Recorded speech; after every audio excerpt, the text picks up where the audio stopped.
everybody. Welcome once again to the Rec.poker podcast, sponsored, as always, by Running Aces Racetrack, Casino, and Hotel, and of course, Mark Prashant and the great website AMP. In this Chats edition of the podcast, we're going to be talking seminar. It's the once a month Chats edition where we talk seminar and we probe a little bit into the mind of Chris Jones and the team and what he was thinking about when he put together the seminar. So it gives you a little bit of a teaser of what the members, the premium members, experience every month with the seminars that we put together. So before we jump into that stuff, let's introduce our panel. My name is Steve Fredland. I go by Rec.poker Steve in the Poker Stars home game. And whenever I think of Chris Jones, I think of Einstein. And so I had to have an Einstein quote. And I do think it's a little tongue in cheek, but honestly, this is what Chris Jones's gift is.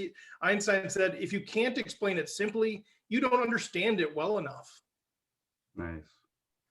Well, I don't know. I'm Chris Jones and 5x5 on PokerStars and Twitter, and I feel like I need a quote from Dumb and Dumber or something. I don't know how to follow that because it's none of that's true. But I'm looking forward to this conversation. Thanks. I'm Jim Reed. You can learn all about me at rec.poker/Jim. And I just want to say that next week is Mother's Day, so call your mom, boys and girls. And I am John Somsky, Poker Geek MN everywhere. And I have a quote from Charles Lamb. Cards are war in disguise of a sport.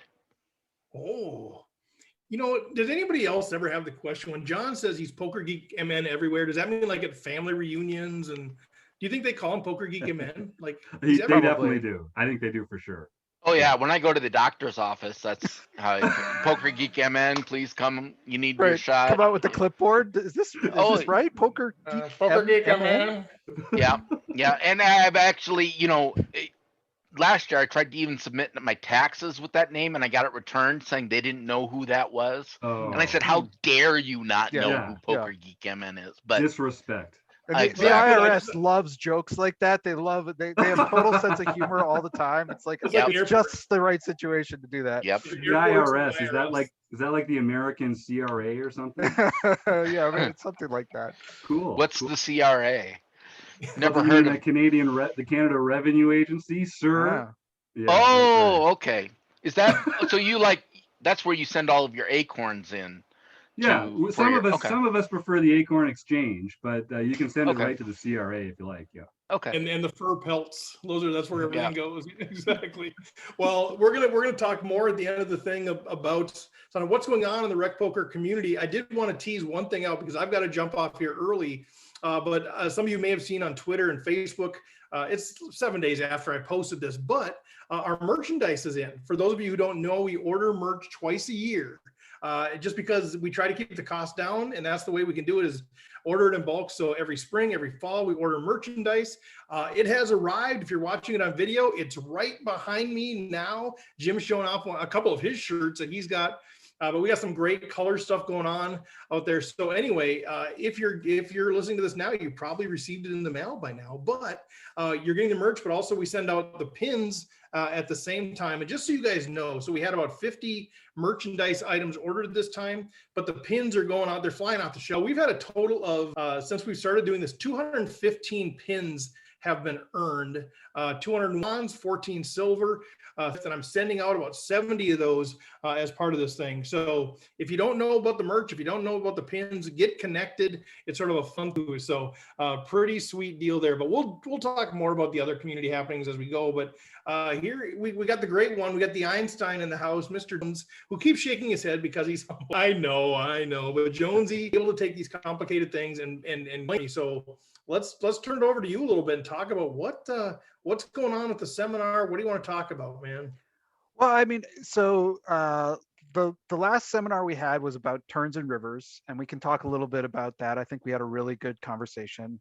And then our next one, which we'll actually be recording right after this podcast, and that is going to be all about data, looking at leaks and evaluating, spots, and how we basically begin to self-analyze our own play based on results, based on hand histories, based on, a whole bunch of other pieces of data. And we're going to look at that really closely. I think that'll be a really good conversation. So we can talk about that, but we can also then, I suppose, start to tease and talk about our new seminar format, which will be coming in June. We'll be recording that at the end of May.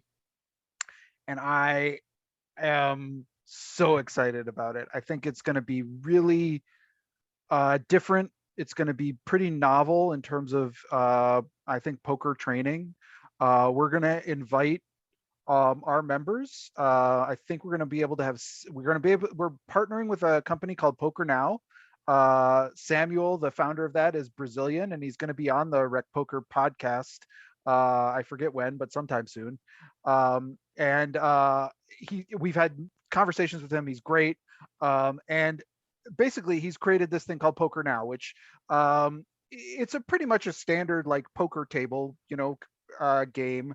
But the really key thing that he built that I think nobody else I've seen build is this ability for you to turn on a mode. It's not automatic, but you can turn it on for certain spectators where they can see everybody's hole cards. So we're going to have up to 6 of our members playing in actual simulated situations.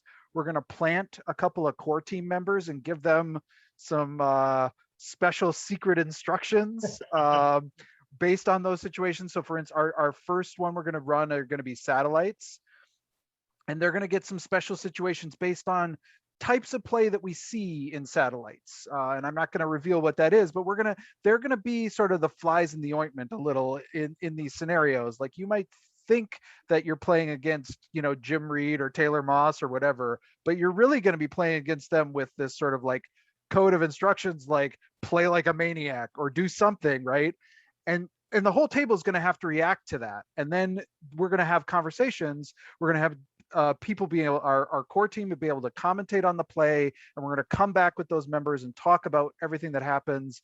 And then all of that will be broadcast for anyone to be able to watch as well. So I think there'll be a lot of like, it fits all the things that Rec Poker is trying to do. It's community-based learning. We're going to be able to do it all together. You can see each other on the screen. There's like this video element that allows you to see each other. So the people at the player can talk with at the table can talk with each other. And the commentators can mute them so they can talk about whatever they want, and they can and it sort of doesn't get in the way of talking about what's going on at the table. So it's going to be really, I think, something like you've probably never seen before. So it'll be kind of cool. It's so good. I mean, like you said, I just think it checks every box. And I know you've been looking for the right software for a while, having different conversations with people. But yeah, we've done some live play and learns, and people love that. We set up different simulations, but obviously you can't get through as many hands, and you can't really share that with other people. But the training is there's a strong training component to this too, right? So it sounds fun. Oh, it's fun, let's play, whatever. But we're going to encourage everybody to play their best. But it's not just fun. It's a real interactive training experience. And we're going to try to design these scenarios. And then, so basically we're going to break it into 2 sort of 45 to 50-minute playing sessions. Each is going to have their own sets of scenarios. So like maybe you're really deep stacked and really short stacked, or what, that's just one example where we'll do that in part 1 and part 2. And then part 3, we're going to exit the game and come onto a Zoom call and just have a debrief with everybody who played, talk through with the commentators and some, specific hands. And the real purpose of that is to come up with some questions. And then we're hoping that we're going to take those questions and try to really break down a couple of them as a sort of 4th piece to the seminar now that'll be a recorded sort of follow-up where maybe we're looking at solvers, maybe we're talking to some of the pros in our universe and saying, everyone was really struggling on this specific spot. What do you think? And we'll try to then package that all together so you can watch the first 2 segments of play, you can watch the debrief, and then you can watch the follow-up. And I think it's going to be great. It's gonna be great. That's so amazing. Like, I mean, is there, as you think about it, Chris, I know these guys want to jump in, but as you think about this, are there parts of it that are just like more exciting to you? I know you're excited about the whole thing, but are there parts of it for you personally that you're like, I'm really looking forward to either leading or being part of or hearing or whatever? The thing that's always so hard, sometimes I think with the seminars, it's always so hard to come up with like examples that feel really relevant and like are really meaty and have like all the elements that you want to have the conversations around. And we are just putting this up for chance. I mean, everyone could go card dead, or we could have a bunch of coolers, and it could be sort of like, but I think that really the real world examples are the ones where people run up against, like, spots that you don't always picture. And I think that's the part I'm really excited about, is that this won't be manufactured. This won't be sort of like, well, let's have them all the right situations happen. It's really going to be real play. And we're gonna be able to sort of like see it happening live and talking about it as a community. I think, and that's the part I think is going to be great. Look at how excited he gets. Look at his face. Look at the smile on his face when he's talking about it. I love this. It's really cool. It is. It's a it's a software tool that has that. This was not the original intention for it. It's mostly been something that Samuel created, but then tried to package and market as really like a replacement for home games as the pandemic took over. And I know some people who've used it in that function, and it works well for that as well.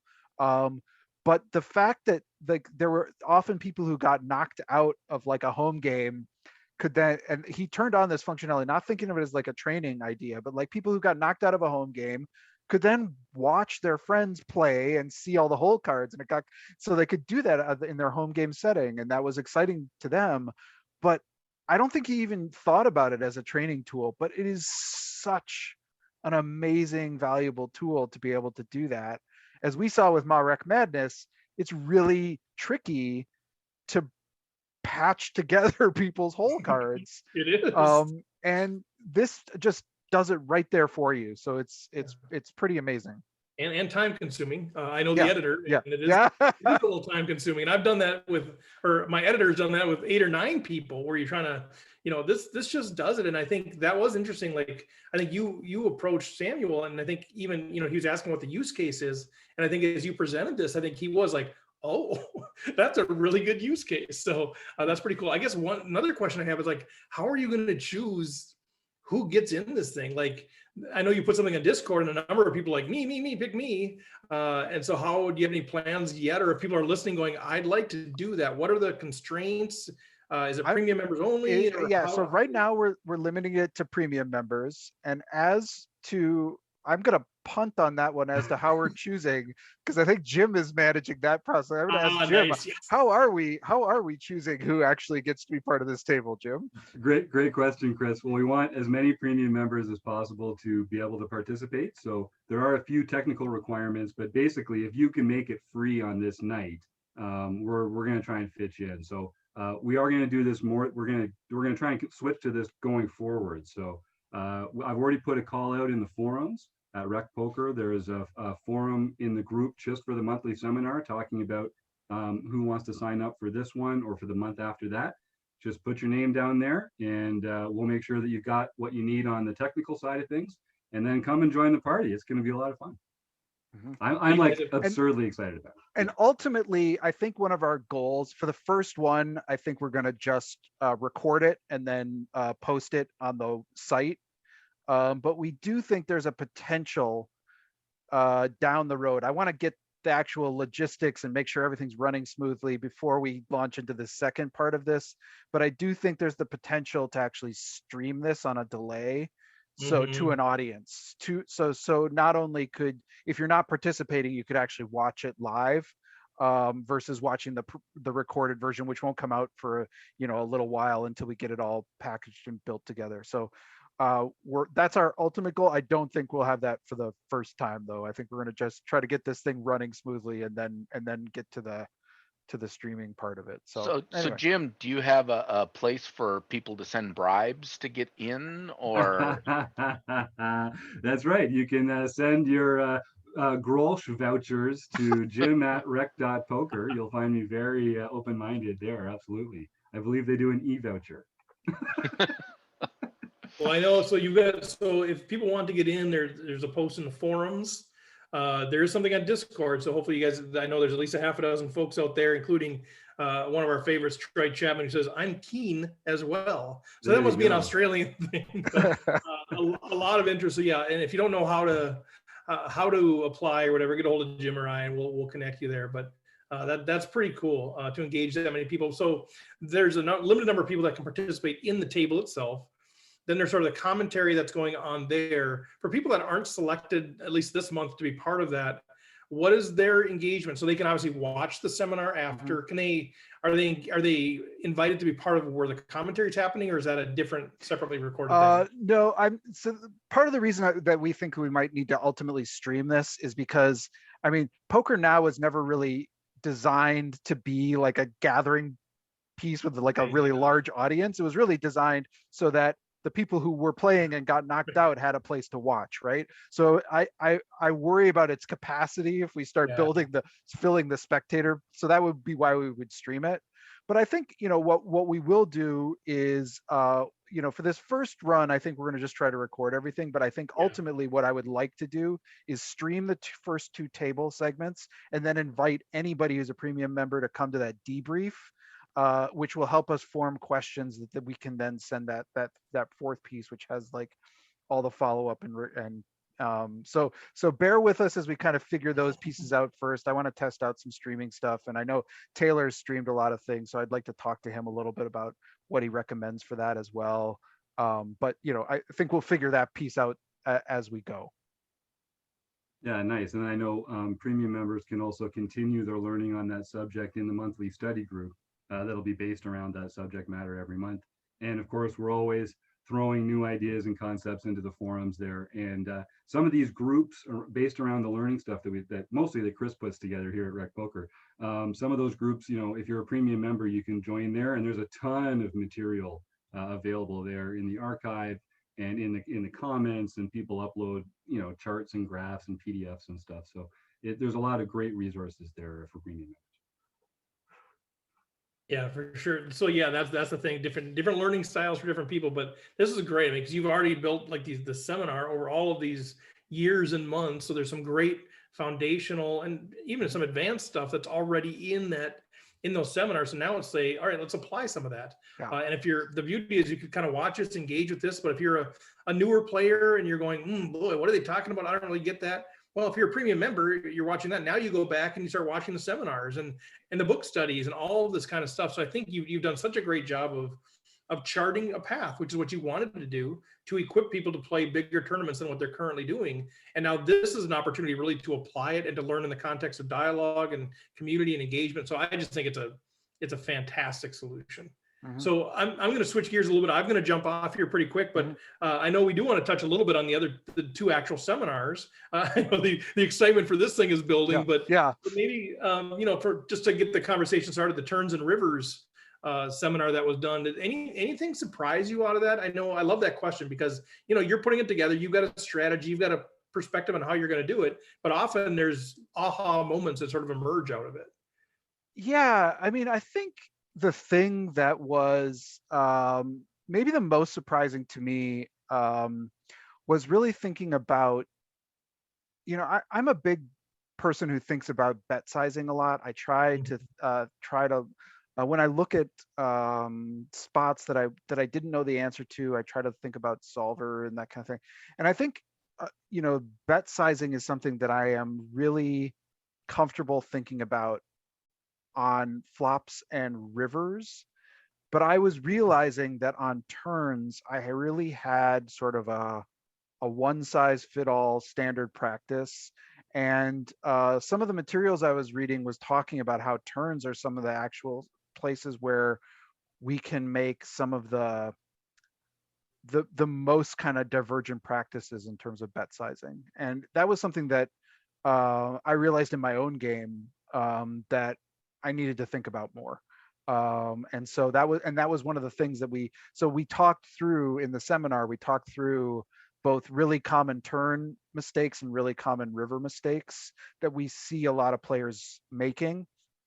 And that was one of them that we talked about quite a bit, was in terms of turn bet sizing and when people choose to go small or big on turns and why, and what sort of dynamics play into that. So I think that was a really good conversation that we had. And so that was I don't know, that was good. Yeah, and I'm intrigued by that. I'll ask one more. But like, so if you think about it in terms of, like, let's say, you know, on the flop, there's sort of a distribution of bet sizes, right? I mean, from small to big, and there's sort of a, if you want to use a normal curve, or whatever, there's sort of a distribution of that. And there's a distribution on the turn and a distribution on the river. Is the distribution wider or narrower flop turn river? Or I mean, like just generally, if I'm thinking about, boy, I should be changing my bet sizing, am I changing it as much on the flop as I am on the turn as I am on the river, or is it condense or expand? I mean, I think it from it depends how deep you are, obviously, and there's a lot of different factors in play. But Here we go. It depends. well, Okay. right, it It always depends. depends, right? But from like a theoretical level, I think Yeah. we're gonna the later we go in a hand, assuming we're kind of infinitely deep, um, it's gonna diverge more and more, right? So the deeper we go in a hand, the more factors that come into play, the more we may on a river, there may be some really good reasons to bet like a min bet to, you know, a massive three Three times times pot. the Yeah. pot overshove. And on a flop, that would be a hard, there'd be, you know, maybe you could come up with a reason, but it's harder and harder to, you know, I think the broader we go down streets, the more the opportunities open to us in terms of like what we can reasonably good. justify. Yeah, right.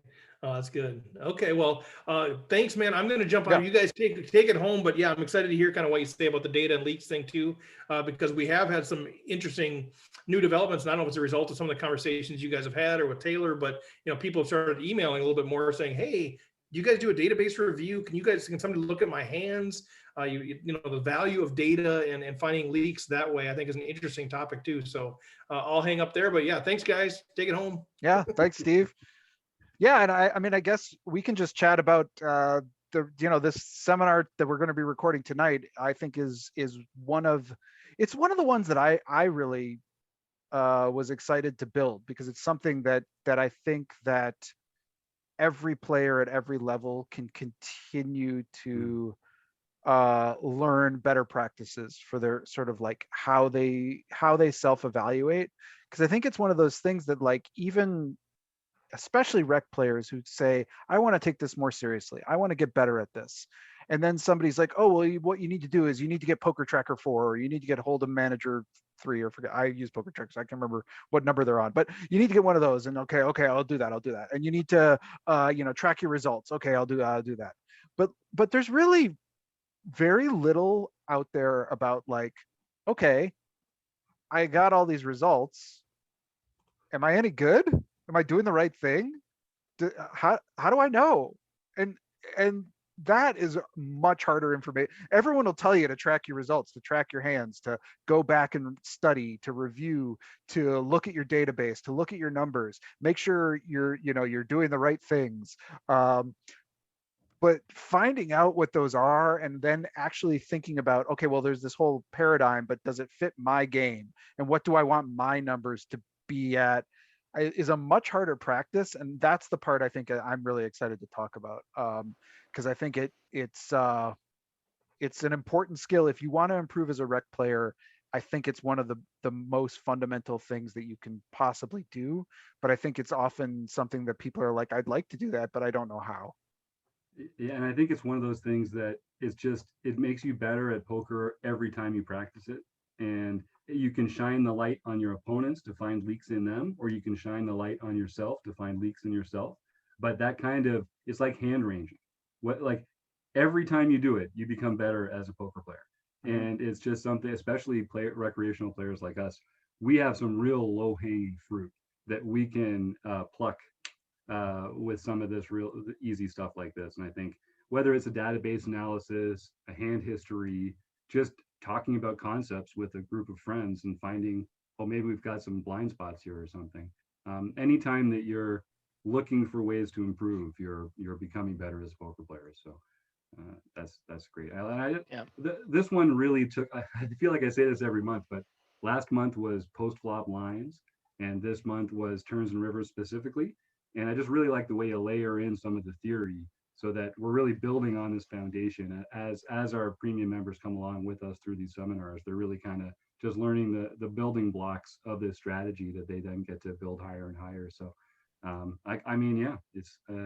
I'm also looking forward to the playing session, but I want to unlock more of Chris Jones's brain. We're all on that same mission here at rec.poker. And I know for me, looking at it, to answer Chris's first question, am I any good at this?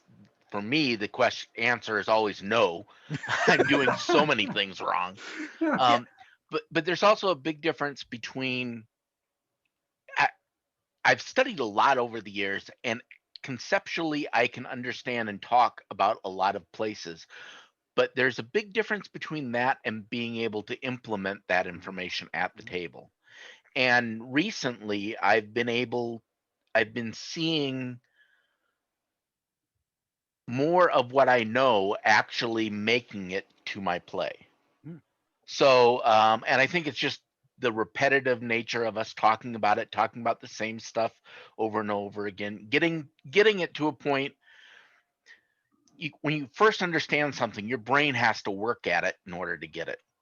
And once it gets down to where you just kind of get it with not without thinking. It's like driving. The first time you drove a car, I was terrified because there was a car coming 3 miles back and I didn't know what was going to happen when they got up to me. And now I, will pass someone and don't even notice it. And because all of that information is just now muscle memory. Mhm. And that's kind of where we're at. We're trying to get more and more of what we know about poker shoved down into muscle memory so that then we can free our brain up to take on the next level. Yeah, and I mean that's so good because it also every time. I mean, we're gonna in this summit we're gonna talk through evaluating data, but then also we're going to go through like looking at a hand history and how you kind of approach that. And I'm going to expose my tender underbelly, I Yes. think, and show actually a tournament I played yesterday where I made some really divergent exploits based on reads and notes that I had on players, some of which worked out wonderfully and some of which failed spectacularly. And I think the ability to like look at your own play that way and be able to evaluate it is so valuable because then you can go back and the next time you're playing, you can have either some confidence that you're either like looking at things correctly or like you can start to make some adjustments. And that's when it becomes part ingrained in how you play, right? It's it's okay to make those mistakes and everybody makes them and it's really about sort of learning from and trying to grow from those and I think that's the purpose of this, so it'll be interesting. Yeah, I think one of the things I like most about the new playing and learning format is that it's doing those both together. Because I think for a lot of recreational players, it's hard to take the lessons from the lab and apply them on the felt. And even just having this environment, just like we used to do these play and learns live, right? Hmm. It's very rec poker. I'm just really excited about it. Yeah. The other thing I'm kind of excited about is one of the things that everyone tells you is make sure you spend time studying the spots that come up over and over again. And by us organically playing, we are naturally going to hit those spots that come up over and over again, as opposed to contriving a spot that might be interesting, but 99% of us will never hit it more than once in our life. Hmm. Hmm. Yep. And a lot of the other thing that I think is really interesting about both our own hand history reviews or playing on a thing like a play and learn is that I think I think a lot of people kind of get in a practice of watching either some televised poker or maybe watching some of the like the poker masters or the super high roller or the whatever those kinds of things going on. And really, you're going to see some high level play. You're going to see some people in really high ICM spots making really big decisions, maybe running some big bluffs. But they're if you don't have something that's just like if it's just a final table or if it's just everybody is just a killer Stephen Chidwick, Adrian Mateos of the world, you're not really seeing these sort of like everyday spots. And I think that's one of the things I'm really hoping that we can try to accomplish through rec poker is really try to like bring up some of light to some of those spots as well, because they're just as interesting and probably more valuable than learning why Stephen Chidwick is so good. Yeah, that kind of stuff is also valuable, but it's more valuable to people like Jonathan Little, who are going to be playing in a small pool of high stakes players over and over again. And, they have to develop that level of strategy. Let's see if Jonathan has any other comments before we proceed, and then we can get back to this in just a sec. Have you ever wondered whether you should call a preflop raise or 3-bet instead? What do you do when you have a flush draw? Do you raise it or do you just call? What do you do with ace-king when you miss the flop? Are you tired of guessing about what the right play is with your particular hand? Well, my name is Jonathan Little, and I am a 2-time World Poker Tour champion and creator of PokerCoaching.com, where we offer over 1,000 interactive hand quizzes where you play a hand and then get real-time feedback from our world-class pros. Don't guess and don't stress. Just register for your free account at PokerCoaching.com/recpoker right now.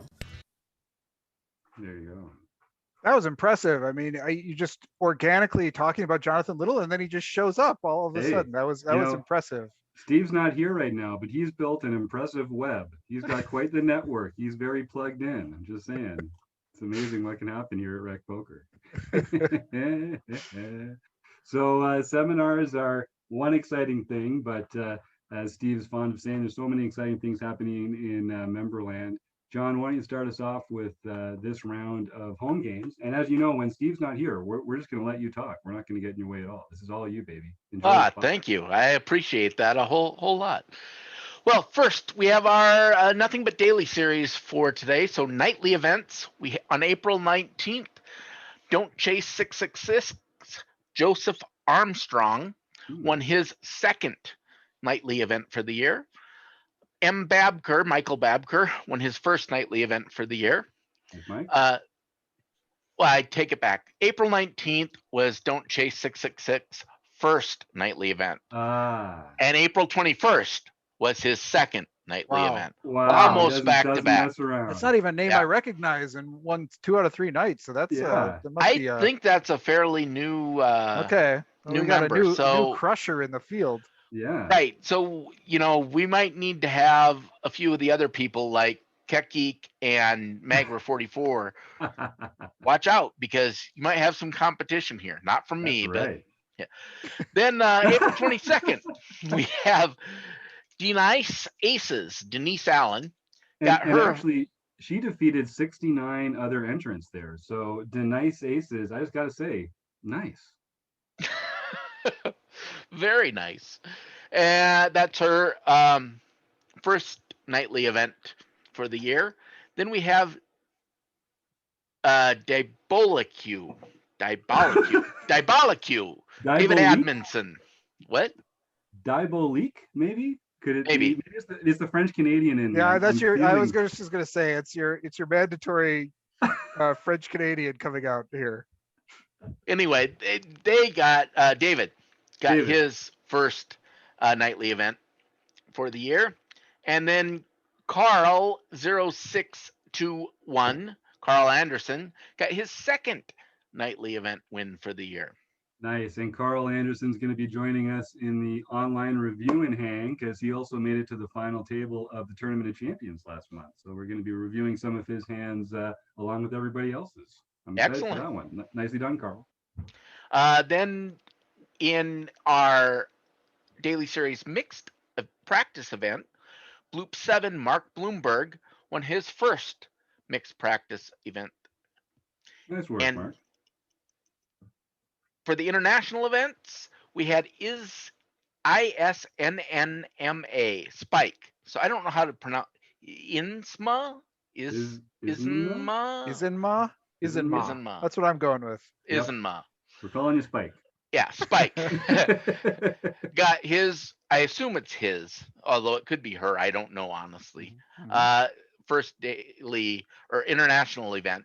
Wow. And Marbles Jam, Jefferson Kupferberg got his first international event win. Nice. Mr. DZZ18, Richard Dietz, won the LPP Sunday event. So be sure to contact our very own Jim Reed for your information on how to get a free month of training at Learn Pro Poker. I You think he nailed took it. all my chips, so I'm glad he put them to good use. Couldn't happen Excellent. to a nicer guy. Rich is Yeah. one of those awesome rec poker guys, always there on Tuesday night with the OPA. I miss you guys. I miss you Tuesday night OPA crowd. I'm coming back soon, I hope. Congratulations, Rich. Way to go, buddy. So Kim says it should be pronounced Eisma, but Ah. there's no N. Where's the N there? Eisenma? I don't know. Anyway, Kim is our official rec poker travel agent. You can go to rec.poker/groups and you can find a group just for travel plans and that kind of thing. So when it comes to international flavor, yeah, Kim, I don't know. I'm with you there. I don't know about that one, but we'll say Spike right in, won't you? Spike, why don't you write into John at rec.poker? Yeah, send us the pronunciation guide. Yeah, that's right. We oh, want to she know. says it's a silent N. Okay. Okay. Silent It's two double N. silent It's a Ns. double N. Yeah. So it's silent. Yeah. You when you double the N, then it gets silent. Now it's a silent M. If you put two of them together, you see it's completely different. Okay. Oh, see, I fair got a enough. laugh from Stewie for that. I'm going to claim that as mine, even though I think he was laughing at something earlier. That's okay. We'll call that a laugh. All right. This is going off the rails fast, guys. What else is going on in Memberland? I know we've got, by the time this comes out, on the Saturday coming up, you'll be able to join me and all the other premium members for a Poker Tracker review group that I do every Saturday, or that I do once a month on Saturday. Every Saturday, I do one of these study groups, whether it's the Focus, the monthly seminar, the Learn Pro Poker video that comes out every month, or the Poker Tracker review group. So check that out. And honestly, go and check out all the groups. Go to rec.poker/groups and see if there's something there that could be fun for you. Some are only for premium members, but some are for anybody who's got anything interesting about poker or even about other things in your life that are interesting. So we are a poker learning community, but we're a community first. So come and join and make some friends and share your thoughts. And yeah, that's what we're all about. Fellas, what else should we unload on this unsuspecting audience? They were expecting Steve the whole way through and he just bailed at the last minute. Chris. I mean, I guess, the book study is continuing, so keep showing up for that. I think there's lots of deep dives there and really good conversations. Definitely pay attention to these upcoming seminars. Tell us what you like, what you don't like, because we want to innovate. We want this to be interesting, but if it's not, let us know and we'll figure something out. Yeah. And I don't know if I don't have much else to add. I mean, we don't talk about it enough, but I should say our Learning with Partners program. If anyone's interested in learning about poker, you've come to the right place, because all our premium members, they get access to over an hour a month of premium training videos from other sites, whether it's Jonathan Little's pokercoaching.com, Solve for Why, Red Chip, Learn Pro Poker, of course, Sky Matsuhashi and the Poker Forge. We take premium content from their sites, and they let us share 15 minutes a month from each of these sites with our premium members. And then we all get to use the forums and the study groups and stuff to talk about this kind of stuff. And it's really getting a behind the scenes look, a sort of behind the curtain look at some of the brightest minds in poker today. So all these videos are free. We've got an archive. So we've been doing this for a while now, which means that, for all these sites, we've got quite a lot of stuff from them. If you're interested in just Solve for Why or just Learn Pro Poker, you can learn some of their material with us, join our study groups and talk about it. It's a great way to learn together, which is and if you ever want to sign up for one of those places, do it through Rec Poker. That's a great because you might point. get a discount and you're helping support Rec Poker while you do it. So great point, Chris. Yeah, and you can learn about all that by going to rec.poker/resources, and you'll find lots of links there. 100% of those links do help us out, and a lot of them will also get you a decent discount there. So do check that out, and with our thanks, and you'll be well served. We don't put just anybody on our page, so we're not working with people that we don't think are quality folks with quality learning materials and just top-notch people all around. So that's part of what we do here, and it applies to our membership and it applies to our learning partners too. So All right. Well, I guess I'd like to thank one of our other amazing partners, Running Aces Hotel, Racetrack, and Casino, website AMP. I'd like to thank John Somsky, Chris Jones, and Steve Fredland, of course, and everyone else. Have a great night, and we'll see you again sometime soon.